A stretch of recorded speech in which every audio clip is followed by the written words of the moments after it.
Smartphone এখন নাচতেও পারে, আবার পানির নিচে চার্জও হয়। MWC 2026-এ দেখা মিললে এমন কিছু অবিশ্বাস্য গ্যাজেটের চলুন টপ 5 লিস্টকে দেখে নেই। And the last one is very very interesting. প্রথমেই থাকছে অনরের রোবট ক্যামেরা ফোন। এখানে থাকতে যাচ্ছে 200 মেগাপিক্সেল ক্যামেরা অ্যান্ড এটি এআই হেল্প নিয়ে গিম্বলের মতো কাজ করে। সো এটা অবজেক্ট যেখানেই থাকুক না কেন ডিটেক্ট করে এবং সেই বরাবর স্টেবল ভিডিও শুট করে। এরপরে থাকছে লেনোভোর মডুলার পিসি। এখানে থাকছে দুইটা 14 ইঞ্চের ওলেড ডিসপ্লে এবং কিবোর্ড, যেটা আপনি যে কোনো সময় আলাদা করে ইউজ করতে পারবেন এবং যে কোনো ভাবে ইচ্ছা কাস্টমাইজ করে ব্যবহার করতে পারবেন। এরপরে থাকছে camera king Vivo X300 ultra. Vivo MWC-তে শোকেস করেছে তাদের 400 মিলিমিটার বিশাল টেলিকনভার্টার লেন্স। এটা দিয়ে এখন থেকে আপনি অনেক দূরের বস্তু, বলা যায় মাইল মাইল দূরের বস্তু অনেক স্পষ্ট দেখতে পাবেন।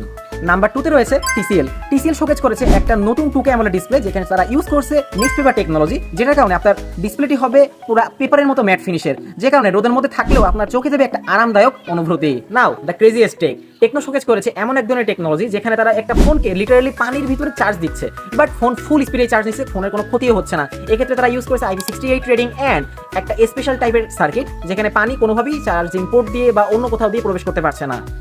আপনার মতে সবথেকে ক্রেজিয়েস্ট টেক কোনটা ছিল, বা আপনি কোনটা সম্পর্কে কি ইনডেপথ জানতে চান? কমেন্ট সেকশনে লিখতে পারেন। এবং টেক রিলেটেড কন্টেন্ট পেতে অবভিয়াসলি ন্যানো চ্যানেলটিকে সাবস্ক্রাইব করতে ভুলবেন না। আল্লাহ হাফেজ।